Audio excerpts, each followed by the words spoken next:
তোমরা যারা ইডিএস এ কাজ করো এবং ইডিএস এ কি করে রিলস বানাবো এই কোশ্চেনটা যদি তোমাদের থাকে তো চলো আমি তোমাদেরকে একটু হেল্প। ইডিএস এ কিভাবে রিলস বানাবে এবং কিভাবে রিলসের ফরম্যাটে তোমরা দেখতে পাবে। ধরো আমাদের সবটাই কি আমাদের ভার্টিক্যালে দরকার, কিন্তু আমাদের ল্যান্ডস্কেপে থাকে, কিন্তু ল্যান্ডস্কেপে না থাকে আমরা ভার্টিক্যালে কিভাবে করব। এবং মেন কথা হচ্ছে আমাদের এটা যে ফরম্যাটে দেখতে পাচ্ছ এটা হচ্ছে 16:9 রেশিও, কিন্তু আমরা করব 9/16, মানে আমাদের রেশিওটা হতে চাই এরকম। তাহলে এরকম কি করে করবো চলো তোমাদের সঙ্গে আমি শেয়ার করি। তো তোমাদেরকে সুন্দর করে পিসিতে নিয়ে গিয়ে আমি বুঝিয়ে দিই, এবং আজকের ভিডিওটা দেখার পরে আর কোনো ভিডিও দেখতে হবে না, এটা আমার প্রমিস। চলো আমি এখন ডেস্কটপে চলে এসেছি এবং ডেস্কটপে তোমাদের সঙ্গে শেয়ার করি আসল ব্যাপারটা কি করে আমি এই প্রিসেটটা বানাবো সেটা। চলো প্রথমে আমি কাজ করব কি, ইডিএস 9 ওপেন করব এবং ইডিএস 9 ওপেন করলে তোমরা বুঝতে পারবে। প্রথমে আমরা কি করব, এখানে দেখতে পাচ্ছ প্রথমে আমরা যাব নিউ প্রজেক্টে, যাব নিউ প্রজেক্টে আসলাম, তারপরে এখানে একটা নাম দিলাম জাস্ট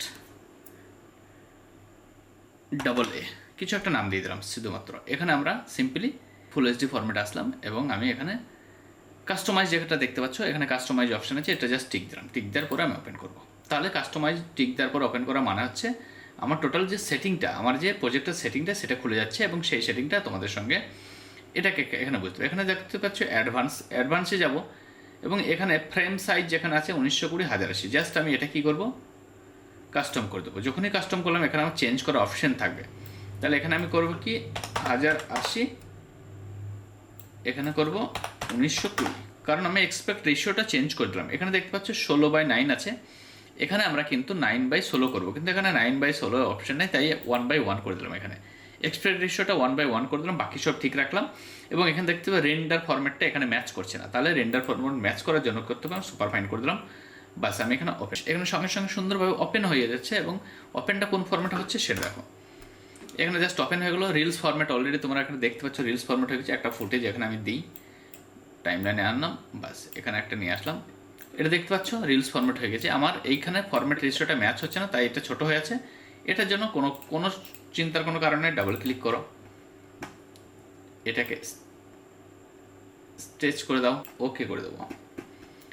তা যখন ওকে করে দিলাম তাহলে দেখতে পাচ্ছ ফরম্যাটটা ঠিক হয়ে গেলো। এবার যদি মনে হয় তার পাশে আবার আমি একটা ফুটেজ দিচ্ছি, এটা সাইজ ঠিক নেই, তাহলে এখানে গিয়ে আমরা এই ফুটেজটার উপর ক্লিক করবো। জাস্ট এই ফুটেজটার উপর ক্লিক করে দেখতে পাচ্ছ লেআউট অপশানটাকে যতগুলো ফুটেজ থাকবে সবার উপর চাপিয়ে দিলে এরকম হয়ে যাবে। এবার এটাকে প্রিসেট কী করে বানাতে হয় সেটা তোমাদের সঙ্গে শেয়ার করি।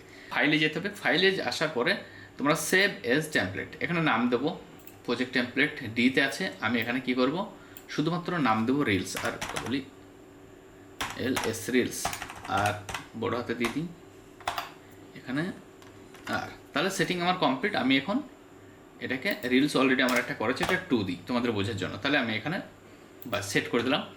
তাহলে এটা একটা সেভ হয়ে গেলো, আমি এটা কেটে দিচ্ছি, তাহলে নো করে দিলাম বাস, কারণ অলরেডি আমি সেভ করে ফেলেছি। এবার তোমাদের সঙ্গে শেয়ার করি। এবার যখন ওপেন করবো বারবার আমাকে সেটিংটা করার দরকার নেই, ডাইরেক্ট যখন ওপেন করবো রিলস ফরম্যাটেই হয়ে যাবে। চলো এবার আমি ইডিএস 9 ওপেন করি এবং তোমাদেরকে দেখাই আমি যে প্রিসেটটা বানালাম সেটা ঠিকঠাক হয়েছে কিনা। তো আমি এখন ওপেন করে ফেলি। তো নিউ প্রজেক্টে আসলাম, নিউ প্রজেক্টে আসার পরে এখানে দেখো আমি রিলস 2 বলে যেটা বানিয়েছি সেটাকে জাস্ট ওপেন করলাম, কিন্তু এবার আমি কাস্টমারের যে টিক দিলাম না, কারণ আমাকে সেটিং চেঞ্জ করার দরকার নেই, অলরেডি আমি সেটিং চেঞ্জ করে ফেলেছি। দেখো রিলস ফরম্যাটে এসছে, দেখতে পাচ্ছ একটা ভিডিও আমি টাইমলাইন থেকে নিয়ে আসি, একটা ফোল্ডার থেকে একটা ভিডিও নিয়ে আসি, একটা ফোল্ডার থেকে ভিডিও নিয়ে আসলাম, এই ভিডিওটা এখানে ডালছি, দেখতে পাচ্ছ এটা দেখতে পাচ্ছ এখানে। তাহলে এটাকে সেম আমি লেআউটে যাব, লেআউটে গিয়ে জাস্ট এটাকে ধরে আমি এটাকে এখানে গিয়েও বাড়াতে পারো তোমরা।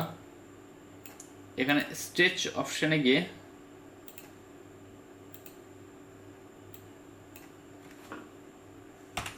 %50 করে দাও, তাহলে পুরো কমপ্লিট হয়ে গেল। বাস আর কিছু দরকার নেই, আমার কমপ্লিট হয়ে গেলো। এবার যদি মনে হয় অন্য কোনো ফুটেজ আছে তাহলে ধরো আবার একবার এই ফুটেজটাকে নিয়ে আসলাম, বারবার সেটিং করার দরকার নেই, কারণ একবার হয়ে গেলেই কমপ্লিট। এটা আমি টেনে ধরে লেআউটটা এখানে দিলেই এই সেটিংটাও কমপ্লিট।